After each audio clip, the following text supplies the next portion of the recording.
سامعین کرام، پیش خدمت ہے او ہنری کی شاہکار کہانی دی لاسٹ لیف کا اردو ترجمہ۔ واشنگٹن اسکوائر کے مغربی علاقے میں اینٹوں سے بنی ایک 3 منزلہ عمارت میں سو اور جانسی کا اپنا اسٹوڈیو تھا۔ ایک مین سے تھی اور دوسری کیلیفورنیا سے۔ دونوں برسوں پہلے ایک کیفے میں ملی تھی۔ مصوری میں دلچسپی نے دونوں میں قربت بڑھا دی تھی اور اب وہ ساتھ رہتی تھی۔ نومبر میں ڈاکٹروں نے تیزی سے پھیلنے والی ایک جان لیوا بیماری کو نمونیا کا نام دیا، جو ان دنوں سو اور جانسی کی کالونی میں گھوم رہی تھی۔ اس نے جانسی پر حملہ کر دیا اور وہ بستر سے لگ گئی۔ کمزور اور بے جان جسم کے ساتھ وہ کمرے کی چھوٹی سی کھڑکی سے اینٹوں سے بنے سامنے والے گھر کو گھنٹوں گھورتی رہتی۔ ایک صبح جانسی کے چیک اپ کے بعد ڈاکٹر نے تھرمامیٹر کو بغور دیکھتے ہوئے سو سے اکیلے میں کہا، اس کے پاس جینے کے لیے 10 میں سے 1 موقع ہے۔ جانسی نے ذہن بنا لیا ہے کہ وہ جلد ہی اس دنیا سے جانے والی ہے۔ اس کی کیا خواہش ہے؟ وہ خلیجے نیپلز کی تصویر بنانا چاہتی ہے، سو نے کہا۔ ایک ڈاکٹر کے طور پر میں اسے بچانے کی پوری کوشش کروں گا، مگر اسے اپنے آپ کو صحت یاب کرنے کی جدوجہد تیز کرنی ہوگی۔ تبھی اس کے پاس بچنے کے لیے 5 میں سے 1 موقع ہوگا۔ ڈاکٹر یہ کہہ کر چلا گیا۔ سو اپنے کمرے میں چلی گئی اور پھوٹ پھوٹ کر رونے لگی۔ اس کا رومال آنسوؤں سے تر ہو گیا۔ کچھ دیر بعد وہ اپنے ڈرائنگ بورڈ کے ساتھ سیٹی بجاتے ہوئے جانسی کے کمرے میں آئی۔ جانسی کھڑکی کی جانب منہ کیے لیٹی تھی۔ سو نے سیٹی بجانا بند کر دی۔ اسے لگا کہ جانسی سو رہی ہے۔ اس نے اپنے بورڈ کو ترتیب دیا اور ڈرائنگ بنانا شروع کر دی۔ وہ ایک خوبصورت گھڑ سوار کی تصویر بنا رہی تھی کہ اسے ہلکی آواز سنائی دی۔ اس نے دھیان نہیں دیا، لیکن یہ آواز پھر آئی۔ وہ تیزی سے اٹھی اور بستر کے پاس گئی۔ جانسی کی آنکھیں کھلی تھیں اور وہ کھڑکی سے باہر دیکھتے ہوئے گنتی گن رہی تھی۔ 12، اس نے کہا، اور تھوڑی دیر بعد 11، اور پھر 10، اور 9، اور پھر 8، اور 7۔ سو نے کھڑکی سے باہر دیکھا۔ گننے کو کیا تھا وہاں؟ صرف ایک سنسان صحن نظر آتا تھا اور 20 فٹ کے فاصلے پر اینٹوں کے گھر کا ایک خالی حصہ، ایک پرانی آئیوی بیل جس کی جڑیں سڑ گئی تھیں۔ بیل نے تقریباً نصف دیوار کو ڈھک رکھا تھا۔ خزاں کی ٹھنڈی ہواؤں نے بیل کے پتوں کو جھنجھوڑ کر رکھ دیا تھا، یہاں تک کہ اس کی شاخیں کنگال بن گئی تھیں۔ شاخوں پر چند پتے ہی رہ گئے تھے، چند ٹوٹے پتے اینٹوں سے چمٹے ہوئے تھے۔ یہ کیا ہے جانسی؟ سو نے پیار سے پوچھا۔ 6، جانسی نے تقریباً سرگوشی میں کہا۔ وہ اب تیزی سے گر رہے ہیں۔ 3 دن پہلے تقریباً 100 تھے۔ ان کو گنتے وقت میرے سر میں درد ہوتا تھا، لیکن اب یہ آسان ہو گیا ہے۔ یہ لو، ایک اور گیا۔ اب صرف 5 باقی ہیں۔ 5 کیا؟ جانسی اپنی سو کو بتاؤ۔ پتے آئیوی کی بیل پر جب آخری گرے گا تو میں بھی اس دنیا سے چلی جاؤں گی۔ میرا وقت قریب ہے۔ کیا ڈاکٹر نے تمہیں نہیں بتایا؟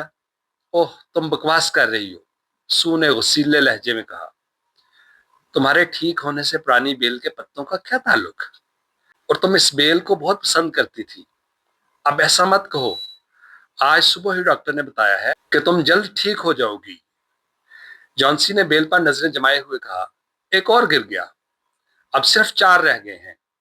میں اندھیرا ہونے سے پہلے آخری پتے کو گرتا دیکھنا چاہوں گی، اور پھر میں بھی اس دنیا سے چلی جاؤں گی۔ جانسی ڈیئر، سو نے اس کی طرف جھکتے ہوئے کہا، کیا تم مجھ سے وعدہ کرو گی کہ تم اس وقت تک اپنی آنکھیں بند رکھو گی جب تک میرا کام ختم نہ ہو جائے، اور اس دوران کھڑکی سے باہر بالکل نہیں دیکھو گی؟ مجھے کل اپنی یہ تصویر مکمل کر کے دینا ہے۔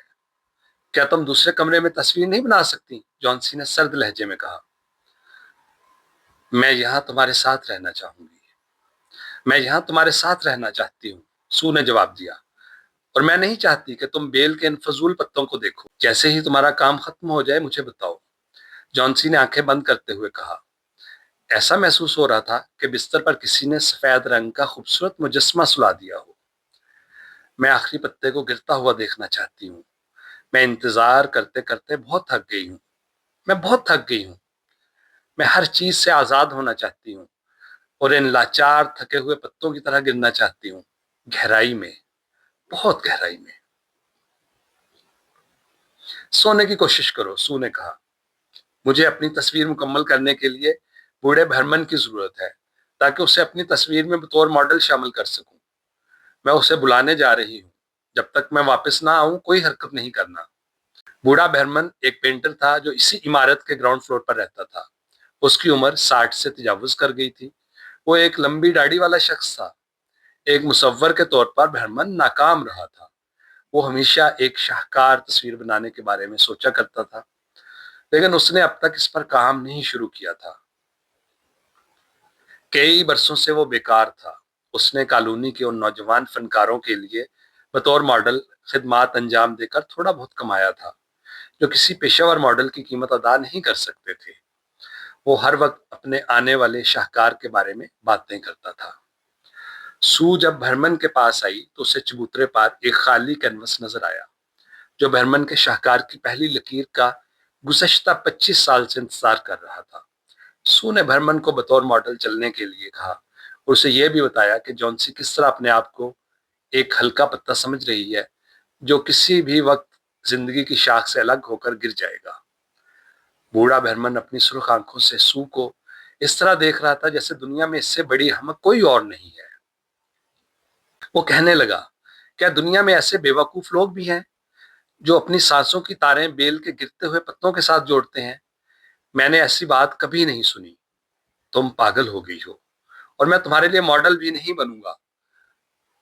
وہ بہت بیمار اور کمزور ہے، سو نے کہا، اور اس کے دماغ پر بخار کا شدید اثر ہوا ہے۔ اس کی خواہشات عجیب ہیں۔ ٹھیک ہے، اگر تم میرے لیے ماڈل نہیں بننا چاہتے، تم ایک ناکام پینٹر ہو، سو نے بھرمن کی باتوں کا برا مانتے ہوئے کہا اور وہاں سے جانے لگی۔ لڑکی تم بالکل بے وقوف ہو، چلو چلتے ہیں، میں تمہارے لیے ماڈل بن جاتا ہوں، مگر یاد رکھنا میں ایک دن شاہکار بناؤں گا، لیکن اسے دیکھنے کے لیے دنیا میں کوئی نہیں رہے گا، سب چلے جائیں گے، بھرمن نے چیختے ہوئے کہا۔ جب دونوں اوپر گئے تو جونسی سو رہی تھی۔ سو نے کھڑکی کا پردہ کھینچ دیا اور بھرمن کو دوسرے کمرے کی طرف چلنے کا اشارہ کیا کہ کہیں جونسی جاگ نہ جائے۔ دوسرے کمرے کی کھڑکی سے دونوں نے ڈرتے ہوئے باہر بیل کی طرف دیکھا، پھر چند لمحوں کے لیے دونوں نے ایک دوسرے کو دیکھا، لیکن کسی نے کچھ نہیں کہا۔ باہر بارش کے ساتھ ہلکی برف باری بھی ہو رہی تھی۔ طوفان کا سا سما تھا، ہوائیں تیز تھیں۔ بہرمن ماڈل کے طور پر ایک کنارے بیٹھ گیا اور سو اسے دیکھ کر اپنی تصویر مکمل کرنے لگی۔ اگلی صبح جب سو نیند سے بیدار ہوئی تو اس نے جونسی کو پھیکی اور کھلی آنکھوں سے کھڑکی کے پردے کو گھورتا ہوا پایا۔ اسے ہٹاؤ، میں دیکھنا چاہتی ہوں، اس نے آہستگی سے کہا۔ تھکی ہاری سو نے اس کی بات مان لی۔ اس نے پردہ ہٹا دیا، لیکن رات بھر جاری رہنے والی بارش اور ہوا کے تیز جھونکوں کے بعد بھی اینٹوں کی دیوار پر پڑی آئیوی بیل کا ایک پتا شاخ پر تھا۔ پوری بیل کا یہ آخری پتا تھا۔ تنے کے قریب اس کا رنگ گہرا سبز تھا، پتے کے کنارے دانے دار زرد رنگ کے تھے۔ یہ پتا بڑی بہادری سے چمٹا رہا اور زمین سے کوئی 20 فٹ اونچائی پر تھا۔ یہ آخری ہے، جونسی نے کہا۔ میں نے سوچا کہ رات کو یہ ضرور گر گیا ہوگا کیونکہ میں نے تیز ہواؤں کی آواز سنی تھی، تاہم آج یہ پتا ضرور گر جائے گا اور اس کے گرتے ہی میں بھی مر جاؤں گی۔ ڈیئر ڈیئر، سو نے اپنا چہرہ ایک بوسیدہ تکیے سے ٹکاتے ہوئے کہا، اپنے بارے میں نہیں تو میرے بارے میں سوچو، تمہارے جانے کے بعد میں کیا کروں گی؟ لیکن جونسی نے کوئی جواب نہیں دیا۔ دنیا کی سب سے تنہا شے روح ہے۔ جسم سے نکلنے کے بعد وہ اپنے پر اسرار لمبے سفر پر تنہا نکل جاتی ہے۔ دن ڈھل گیا، شام آ گئی، لیکن آئیوی کا واحد پتا دیوار کے ساتھ لگی بیل کے تنے سے چمٹا رہا۔ پھر رات آتے ہی ہوا تیز ہو گئی۔ بارش کی بوندیں کھڑکیوں کے شیشوں سے ٹکرا کر نیچے گر جاتی۔ بارش اور ہواؤں کا زور کم ہوا تو جونسی نے سو کو بڑی بےرحمی سے پردہ ہٹانے کا حکم دیا۔ سو نے ڈرتے ڈرتے پردہ ہٹا دیا، لیکن آئیوی کا پتا اب تک اپنی جگہ پر تھا۔ سو نے سکون کا سانس لیا۔ جونسی لیٹے ہوئے اسے دیر تک دیکھتی رہی، پھر اس نے سو کو بلایا جو چکن کا شوربہ بنانے لگی تھی۔ میں ایک بری لڑکی ہوں سوڈی، جونسی نے کہا۔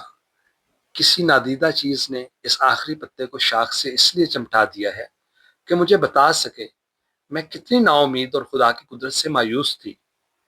اس طرح مرنا گناہ ہے۔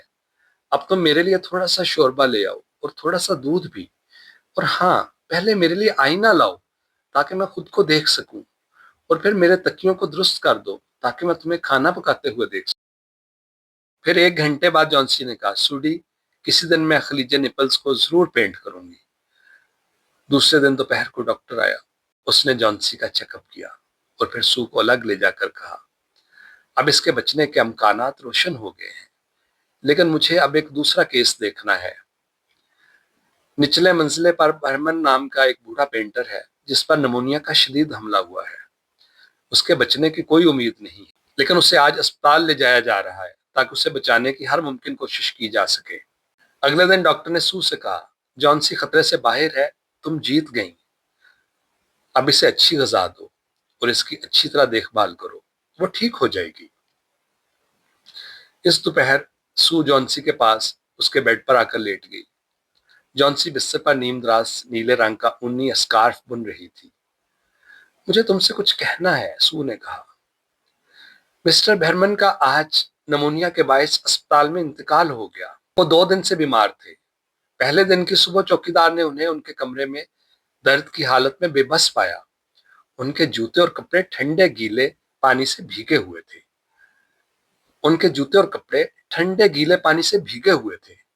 لوگوں کو اس بارے میں کچھ نہیں معلوم کہ وہ اتنی سرد طوفانی رات میں کہاں گئے تھے۔ کچھ دیر بعد انہیں ایک لالٹین ملی جو اس وقت تک روشن تھی۔ قریب ہی ایک سیڑھی تھی اور کچھ پینٹ برش اور پیلیٹ جس پر سبز اور زرد رنگ لگے ہوئے تھے۔ جانسی خاموشی سے سو کی بات سن رہی تھی۔ سو نے پھر کہنا شروع کیا، اب کھڑکی سے باہر دیکھو ڈیئر، دیوار پر آئیوی کا آخری پتا غور سے دیکھو۔ کیا تم نے یہ نہیں سوچا کہ جب ہوا چلتی ہے تو یہ پتا پھڑپھڑاتا کیوں نہیں ہے اور نہ ہی ہلتا ہے؟ جانسی، یہ بھرمن کا شاہکار ہے۔ اس رات جب آخری پتا گر گیا تو اس نے ٹھیک اسی جگہ پر یہ پتا پینٹ کر دیا تھا۔